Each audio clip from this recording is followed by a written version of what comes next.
my favorite videos. It's a data deep dive, and we are talking University of Tennessee. Do you have a kid there? Are you thinking, should I buy an investment property for my kid to live in? Maybe I'll rent it out. Maybe I want to get into the University of Tennessee housing investment game. This video is going to be a data deep dive. So if numbers make your eyes cross, then go watch the other version of this video. I'm wearing the same shirt, and I talk just in general. I talk about UT student housing costs versus if you were going to rent from a student housing apartment versus potentially purchasing something in the $300,000 to $400,000 range. So go check out that video if you do not want the data. If you want the data.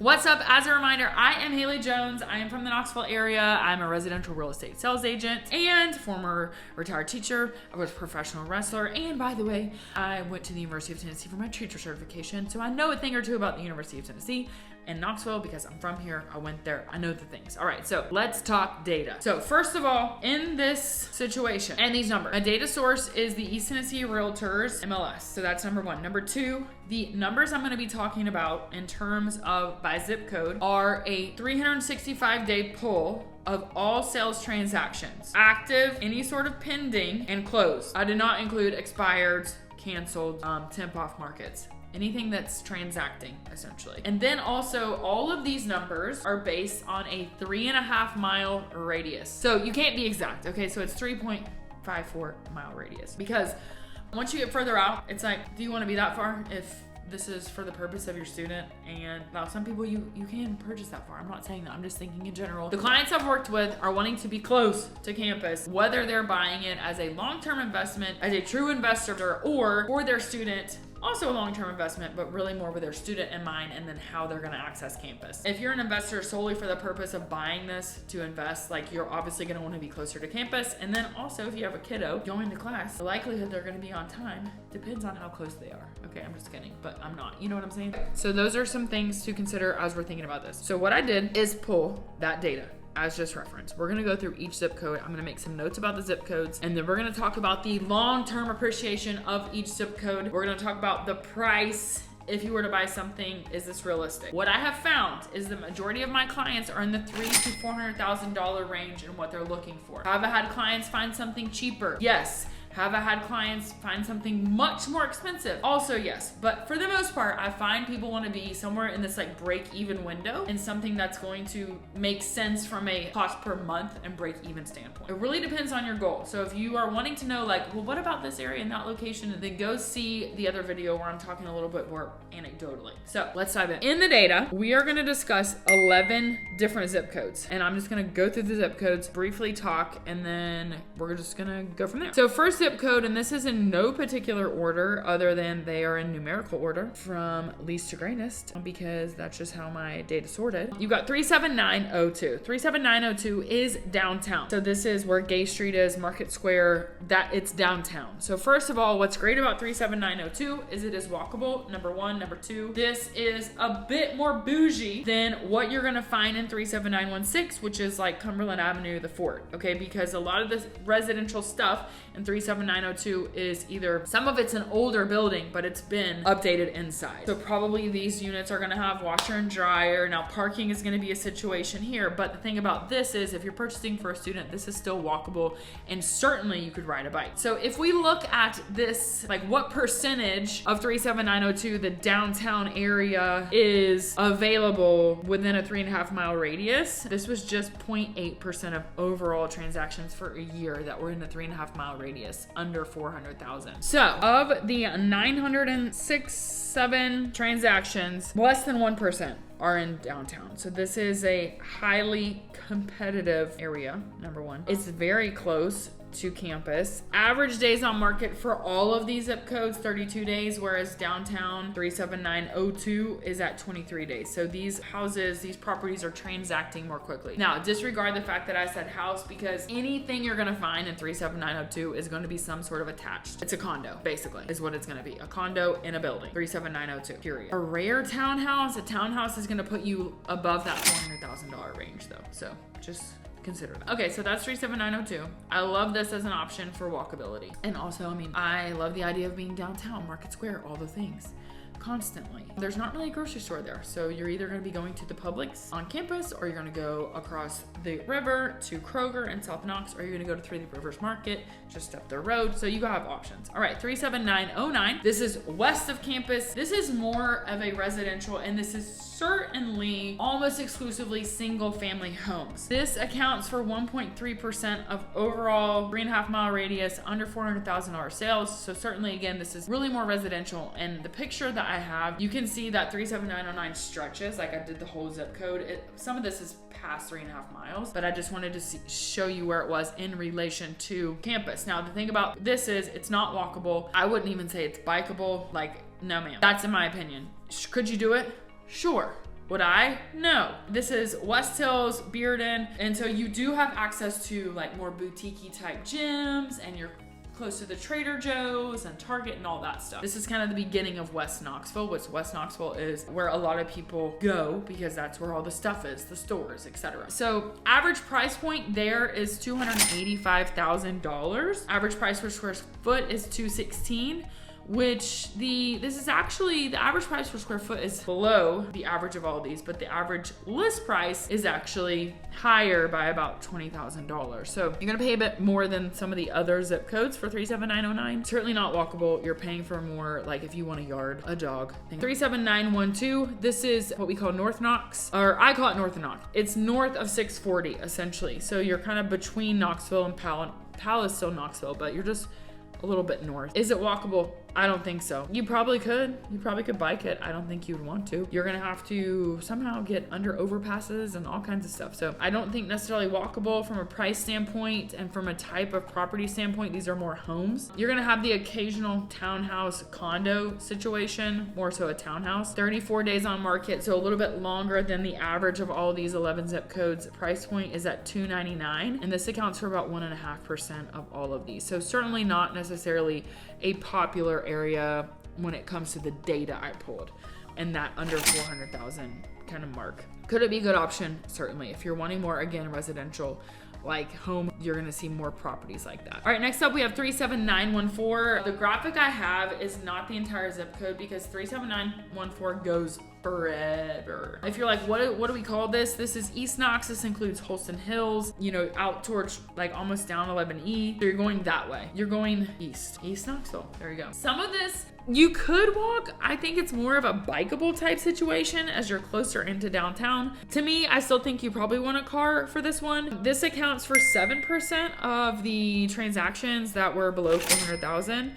Days on market, these are sitting a little bit longer. So to me, that means that there's a little bit more negotiability, but also you want to think about the long-term sale. These are selling about 41 days, whereas again, the average for all 11 zip codes within this 3.5 mile radius is at 32 days. Price here though is also much cheaper. So 37914, your average price of the data that I pulled is $227,000, whereas the average of all the zip codes was $262,000. So you're going to pay a little bit less there, and you're still not that far. Your proximity is pretty decent to downtown. All right, 37915. This is an interesting one because at the time of this video, I'm making this video in January. This data I pulled was pulled November, December. It took me forever to compile all this. But that being said, as I'm making this, it's January 2025. Supposedly, and I don't mean to sound shady, okay, but supposedly the Smoky Stadium is opening this year, and it is in 37915. 37915 is the Old City, Morningside, part of East Knox. It's just east of downtown. So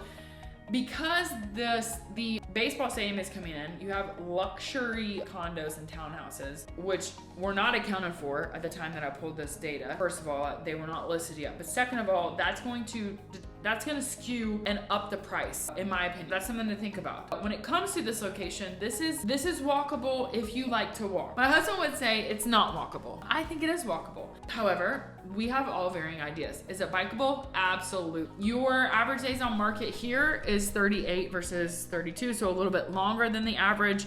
Your price point is also below at $237,000. Again, however, I think that's gonna change. These properties are primarily townhouses and condos.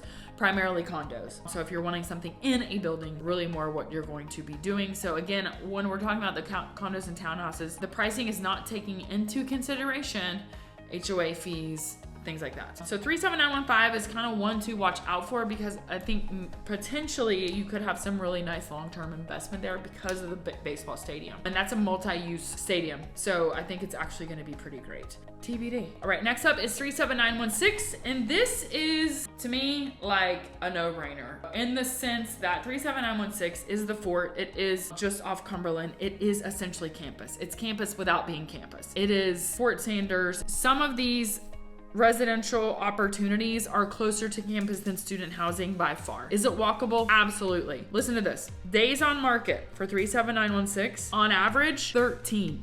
Whereas the average for the rest of these is 32 days. This to me is like, if you found the right property, do it. Just my personal opinion, okay? From a real estate standpoint, pricing wise, average for all of these, again, at 262,000. For this price point, you're almost at 300,000 on average. 298, 842. Price per square foot, 463. So price per square foot is more than double. Well, it's right at double, essentially, compared to the average. Now, the thing about this is, what's interesting is they're moving quickly. They also only accounted for about 1.5% of total sales over the course of the year. They don't come up that often. There's not a ton of supply. So the demand obviously is high. Therefore, you're gonna pay double price per square foot. I feel passionate about this, apparently. Also know that some of these properties, and I talk about this in the other video, but some of them don't have central heat and air. Some of them don't have laundry facilities. Some of them have a on-site facility, but not an in-unit laundry. Some of them have parking, some of them do not. Some of them are gated, some of them are not gated. Some of them are run down, some of them are not. When you're thinking like, is it possible? Yes. To me, this is like the spot. If you could find what you're looking for in this location, strictly based on proximity to campus, this would be ideal. Now, let me say this. If you're thinking, oh, I want to get this property and this is somewhere where I would want to like stay with my kid when I come in town. In my opinion, that's not a good idea, because this is like campus housing, except you bought it. It's very students, which I'm not saying is bad. I'm just telling you, it's not giving, oh, this is a place we're gonna go like this. You know what I'm saying, okay? If you don't know what I'm saying, text me and I'll just tell you. But this is really, really, really like, you want to be as close to campus as possible, as walkable as possible, and you are wanting like significant appreciation. However, also note, if you're buying into a building, you probably want to ask questions like, what is their reserve? What is their HOA? What does it go to? What are the rules? The Airbnb, that you can like without basically, I don't have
investment improvements, what you can then sell for later.